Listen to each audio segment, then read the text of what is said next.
I felt really driven to make this video tonight, and the reason for that is I've been observing a lot of people that are very, very concerned about what's gone on in the US election. I mean, we were definitely expecting a massive red wave, but guys, I know I don't mean to have a laugh in my voice. It's a very serious situation, but I completely understand exactly what's gone on. It's the second sting operation. So if we just rewind back to the 2020 presidential election, I mean, I was devastated. And I can imagine how a lot of people must be feeling tonight, because that's probably very much how I felt after the 2020 election. It was obvious, blatant cheating, but it was a sting operation. And in hindsight, as I now look back, I realized that it was absolutely a crucial part of the plan. There were so many things that had to happen. Ukraine had to be cleaned up. Now, that couldn't have happened on Donald Trump's watch. The next thing that's got to be cleaned up as well is going to be Taiwan. So that can also not happen on Donald Trump's watch. So the Biden sting operation was a complete setup. It was designed, it was allowed to happen.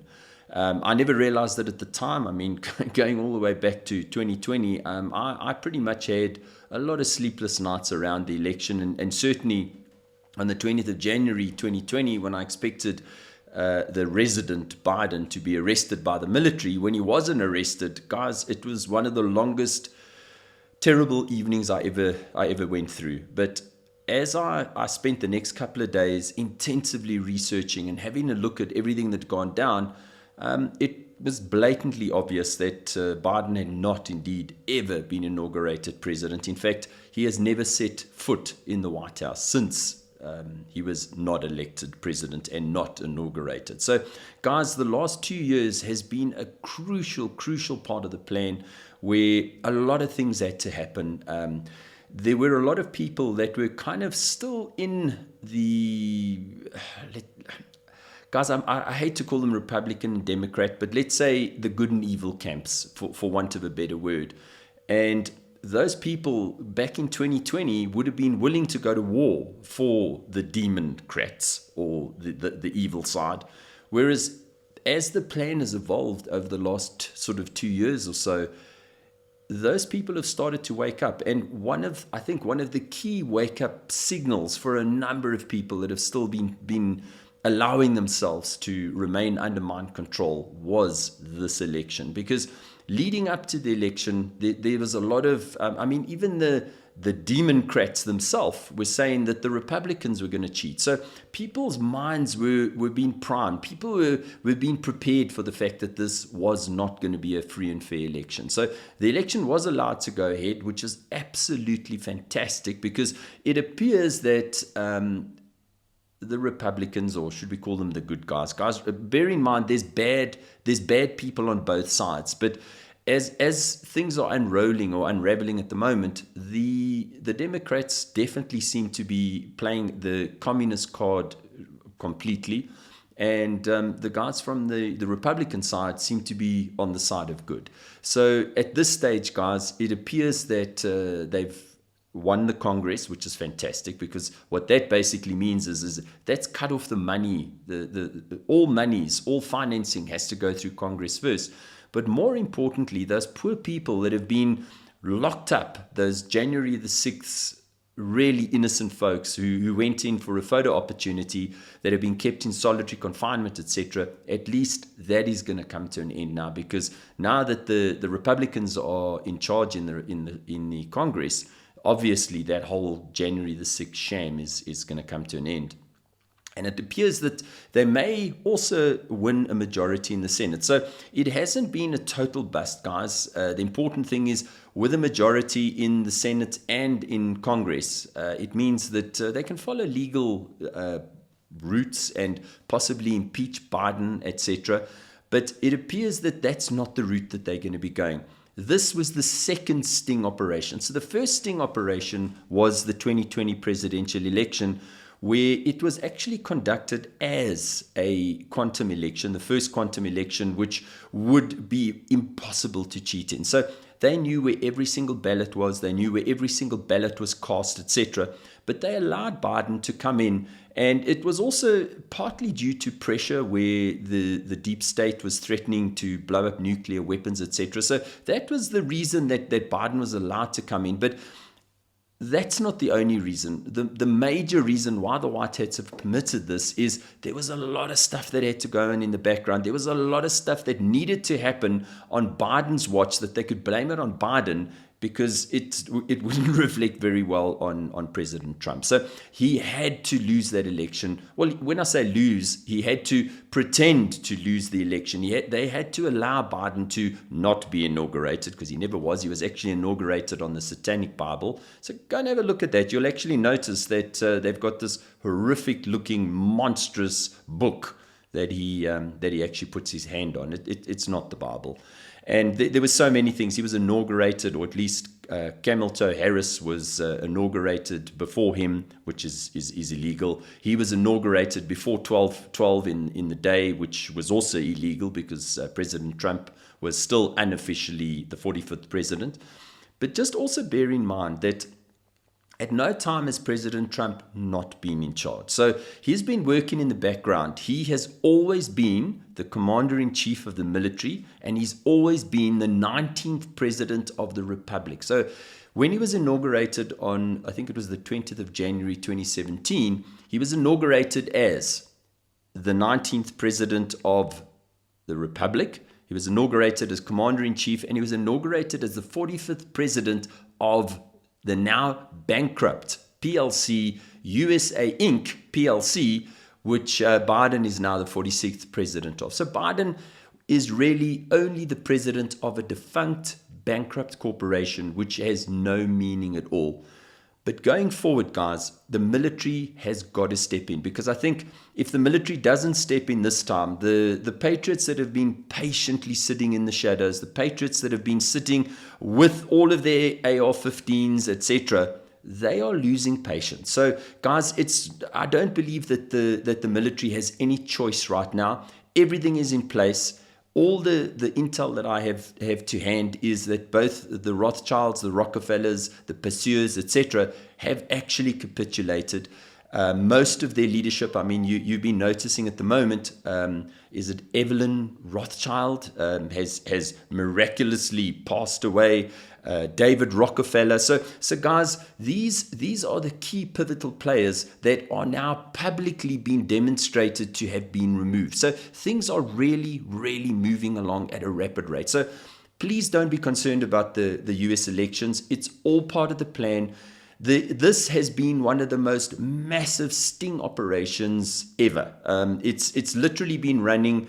This sting operation started with the 2016 election, where Hillary Clinton tried to cheat, and using quantum computer technology, the White Hats managed to stop the cheating, and they got President Trump, the rightful winner, elected.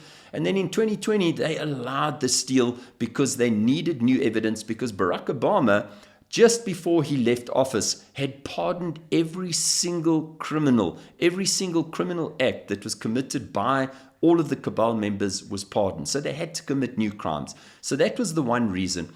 The next thing, guys, is, like I said, put the US elections behind you. Stop stressing about it. Everything's in hand. Everything went exactly as planned. So that's not something to be concerned about. What's something to be really excited about, though, guys, is the way things are moving forward as far as the BRICS countries are concerned. Africa, which has been one of the most exploited continents ever. Well, the reason that Europe has had the prosperity, or enjoyed the prosperity they've enjoyed over the last 100 years or more, is basically being on the blood of Africa. They've basically, the European countries, Germany, France, UK specifically, have exploited Africa extremely. And it's resulted in the incredible prosperity that's happened in the European countries. But the great news, guys, is Nigeria, Algeria, many African countries are now requesting membership of BRICS. And that is absolutely incredible. Because remember, Africa, it has been exploited, but we still have unbelievable access to resources. And those resources which have been plundered and stolen from Africa, guys, are now going to be left in Africa. So Africa is pivotal. South Africa, as an example, we are so well poised to be a great trade route. We have unbelievable resources in the form of, I mean, there's literally nothing that we don't have. I think the only thing we don't have in extreme volumes is oil. Other than that, Africa, and South Africa specifically, is rich in all resources. So going forward, the BRICS countries have basically orchestrated the Great Awakening. So guys, New Earth, the Great Awakening, is basically in process. It's been in process for a number of years, but there are so many terrific things going on at the moment. We are replacing, so the old bankrupt, unbelievably fraudulent system that was imposed on us by the bank gangsters is just about being replaced. So how are we replacing it? So the old fiat currency that was backed by nothing but debt is being replaced by asset-backed currencies. I mean, China's already asset-backed the yuan, Russia's asset-backed the ruble. In fact, all the BRICS countries have already asset-backed their currencies, which is now forcing a number of other countries to apply for membership to BRICS. And as a result, they'll also be forced to asset back their currencies. The group has grown way above 120 countries that have now requested membership of BRICS. So things are really moving along at a massive pace. Incredible things are going on. Countries like Germany, I mean, Germany is part of the G8. They're one of the founding members of G8. Guys, they are requesting membership of BRICS. They're soon going to be asset backing their currencies. Everything is on track. Japan is another massive one. Now, Japan, who lost the Second World War, I mean, obviously the two nuclear bombs that went off in Nagasaki and Hiroshima, guys, Japan was devastated. And as a result, they became nothing more than a controlled state, that they were completely controlled by the US. Guys, they've requested membership of BRICS. That is so massive, it's unbelievable. And so what my message really is tonight is one of hope. Guys, help other people expand. That's what I mean by hope.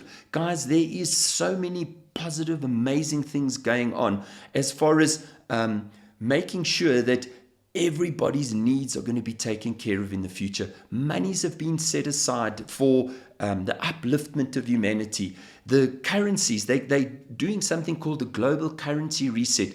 These bank monsters, these bank gangsters over the years have done everything in their power. I mean, from inflation, if you have a look at what a US dollar was worth in 1913 when they started the Federal Reserve Bank, and you equate it to what its value is today, a US dollar is worth 5 cents.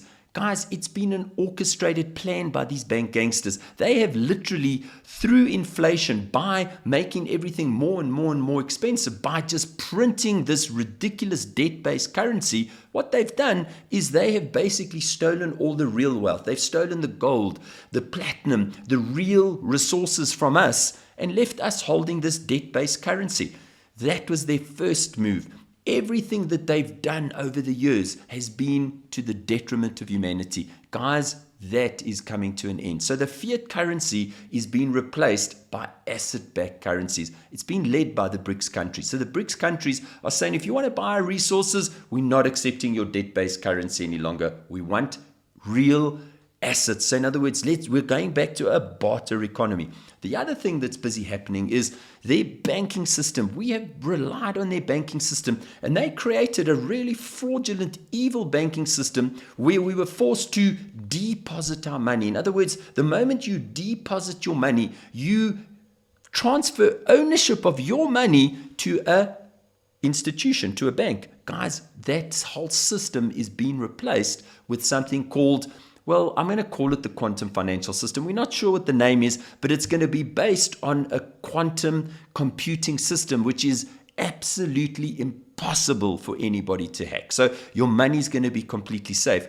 But more importantly, the quantum financial system, or whatever it's going to be called, the new banking system, it doesn't require any central control. So central banks are dead. There'll be no more control from central banks. In fact, there'll be no need for bank involvement. So in the short term, I think it'll be too traumatic to just do away with banks. So banks will be integrated in the short term.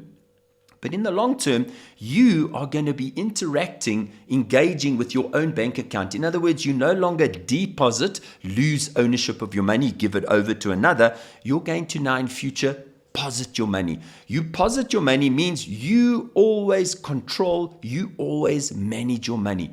How fantastic is that? So we've got asset-backed currencies coming. We've got the BRICS countries that are forcing the rest of the world to also asset-back their currencies. So all the old systems are, and this has been happening. The quantum financial system has been running in parallel with the SWIFT system for around 4 years. So guys, as dire as it looks, of course the stock exchange is going to go. Of course the bond market is going to collapse. Of course the petrodollar is going to implode.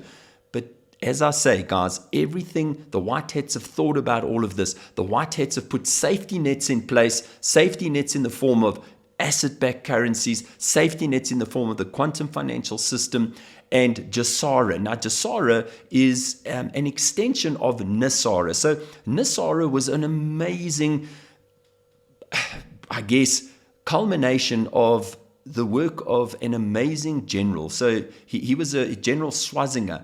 He inherited a farm from his dad in 1978.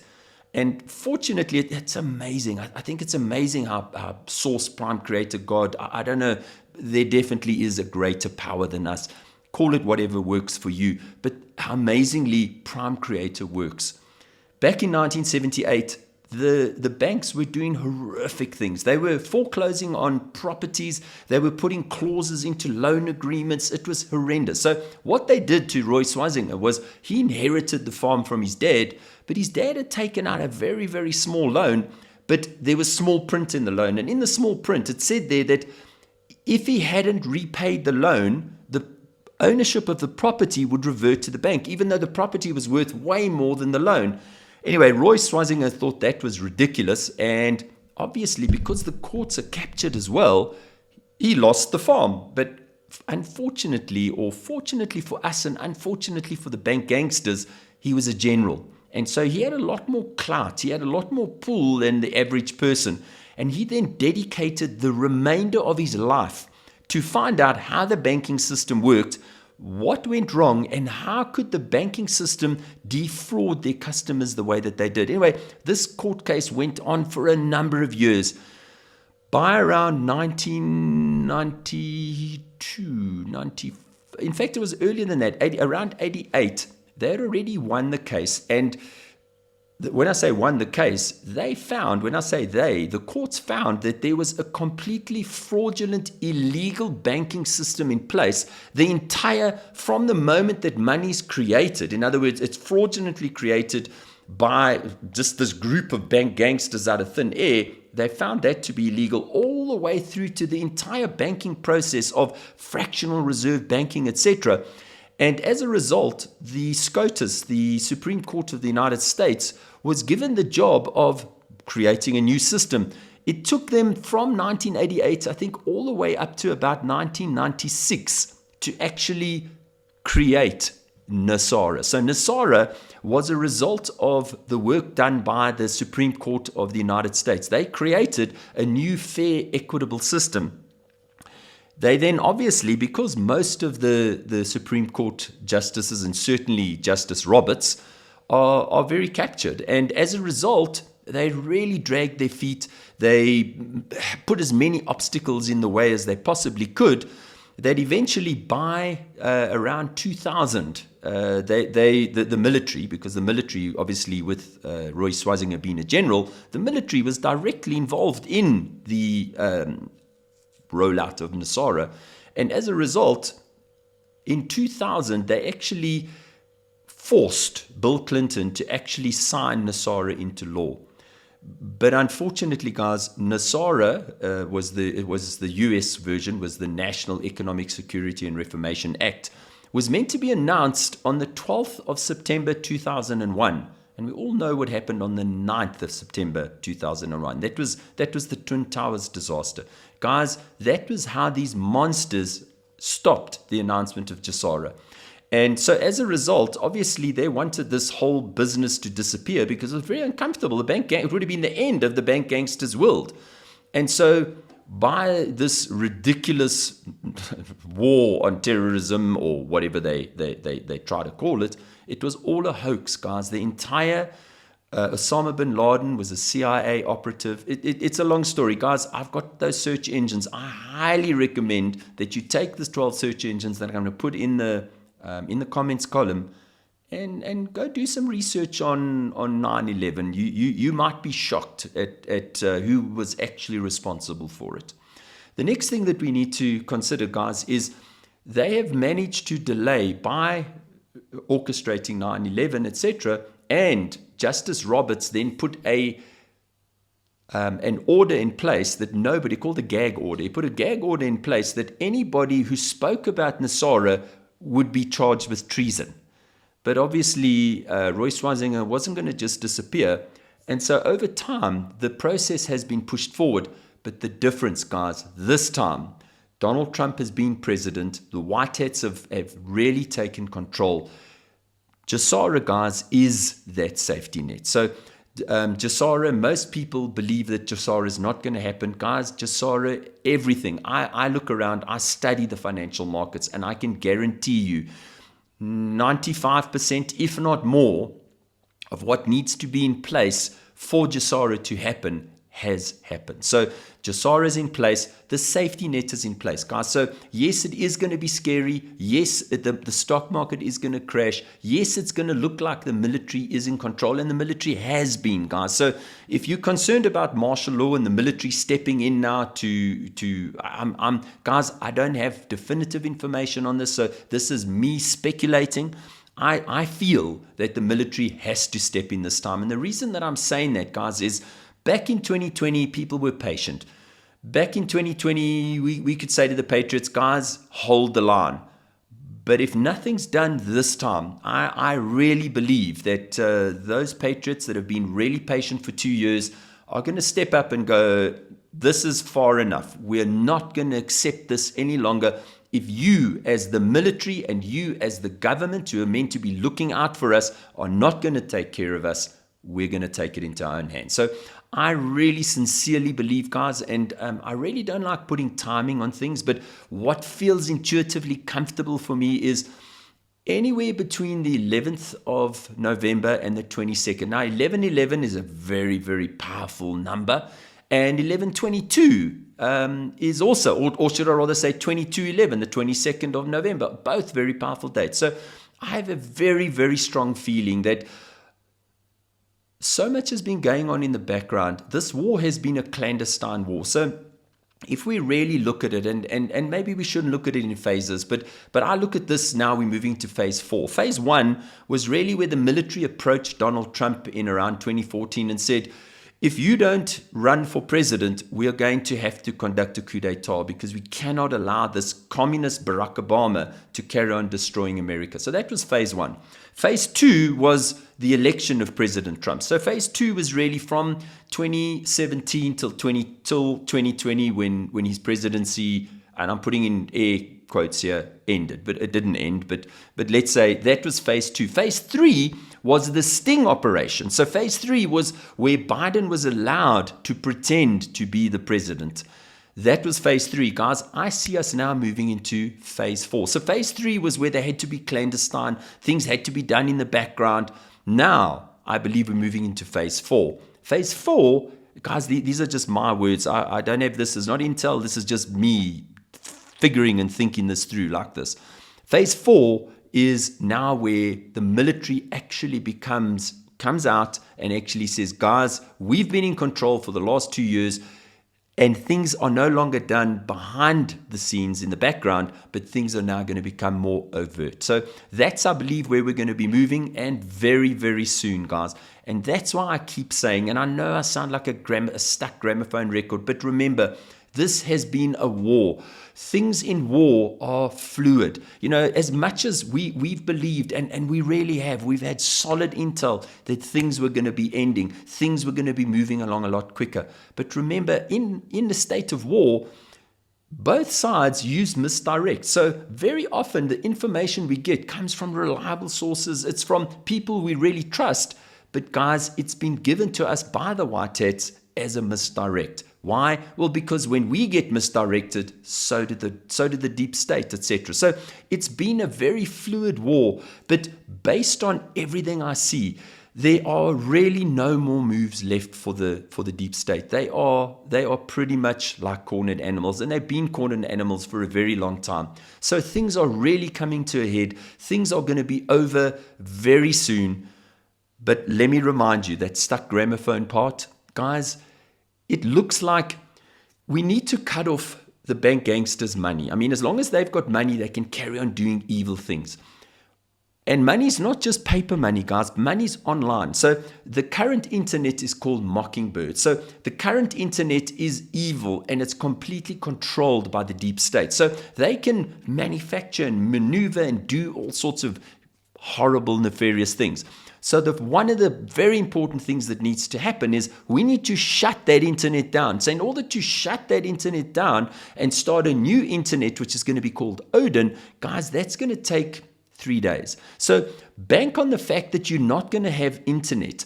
Bank on the fact that how can you communicate with family and friends when you don't have internet? Try to make some arrangement. What plans are you going to make to be able to engage, connect with each other? Next thing to think about, guys, is we're also going to need to switch over. Now, I'm not 100% certain this is going to go down now, but it just intuitively feels like what needs to happen. The other thing that needs to happen, guys, is these ridiculous coal and solar and wind and nuclear power stations are completely unnecessary. We have had access, when I say we, I'm talking humanity, has had access to free energy, or let's call it 0-point energy, or you might know it more as Tesla energy. We've had access to that technology since the early 1900s. And the reason that it's been hidden from us, guys, is you can't profit from free energy. So that's why these guys have created artificial shortages, calling oil a fossil fuel. Guys, it's the second most, the water's the most prevalent liquid on the planet. Guess what the second most? Oil. So oil is naturally produced on a regular basis. But you can't, if it's not scarce, you can't make people pay more and more and more for it, right? And so these bank gangsters have constantly been creating artificial scarcities, etc., that don't exist. So we're going to be moving, and that's the reason, guys. So certainly for about 3 days, we're going to have no internet while we switch from the old evil Mockingbird to the new Odin. And then I also believe that there might be a longer lockdown, because I believe that there's over 450,000 sealed indictments, and each of those indictments could have as many as 99 names in them. So there's a significant number of bad folk that need to get arrested. So in order to ensure that we're safe, guys, I believe that they are going to recommend that under martial law, while these arrests are going on, that we all remain indoors. Guys, that could be for up to 10 days. So try to get yourself some dry food, stuff, because like I said, we may also at the same time be switching from this ridiculous coal, oil, whatever, power stations to Tesla free energy. So if that's going down, we're also going to possibly have no power. So think about, if you don't have refrigeration, guys, dry food. So try and make sure that you've got enough dry food that you could eat for at least 10 days. If you need any medication, guys, you may not be able to. I mean, obviously, if there's emergencies, that you'll be able to go to a doctor or whatever the case is. But guys, have your medication, certainly have clean drinking water. Remember, guys, one of the things that's probably going to happen if there's no electricity, remember they use pumps to pump water up into the towers, and then gravity feeds the water into our homes, etc. So there may not be water coming in. So guys, fill buckets of water. You want to be able to flush toilets. You definitely want clean drinking water. So like I said, guys, you may not need this, But I always say, rather have and not need than need and not have. And let me just close this off by saying, I am super, super, super confident that everything's on track. Things are going to come to a head very, very soon, guys. The old doing everything in the background has got to come to an end. And certainly the main reason I see is people are not going to be patient for very much longer. And I think the military is aware of that, as well as enough's gone on. We've cut off enough of the resources of the deep state. The deep state is really on the back foot. The war in Ukraine is for all intents and purposes, just about over, despite what you might be hearing on the mainstream media about Russia losing, etc. Russia hasn't lost the war. Russia's actually kicked NATO's butt, because there's been a lot of US troops, a lot of NATO troops in Ukraine, and an unbelievable amount of money has been pushed into Ukraine. Reason for that, guys, is the Ukraine is the last bastion. It's the last stronghold of the cabal or the deep state or the Khazarian mafia. So, guys, Ukraine will be over pretty soon. It'll be announced officially. Things are really on track. The BRICS countries are doing fantastically. The asset backing of our currencies is happening. Everything is on track. I am 100% confident, guys, that things are really moving in the right direction. Stop the fear. You don't need to be living in fear, guys. Everything is going to be okay. I am 100% sure of that.